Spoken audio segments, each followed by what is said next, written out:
台语字真趣味，乡亲啊，流汗流渴，台语安尼写，流汗流渴。华语的汗流浃背，台语讲流汗流渴。6月天火烧煲，到菜市仔洗一年度流汗流渴。流汗流渴就是一般咱咧讲的汗流3滴，或者是规身躯冻汗，或者是大粒汗、细粒汗。天气太热咧，小可叮当一个就汗流3滴。少年家体力真好，拍球拍到规身躯冻汗，也唔愿煞。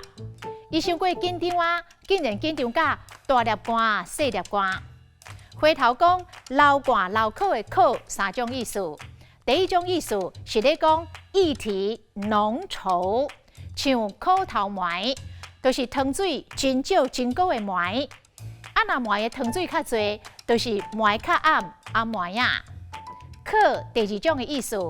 水分干枯，像长期无落雨造成的灾害，就是渴旱，就是华语的旱灾。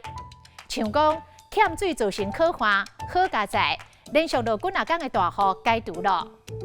渴第3种的意思，引申为稠密拥挤的，像渴卒卒。盛风夜西，庙埕人渴卒卒客袂过。今仔日的台语字流汗流渴，实在真趣味。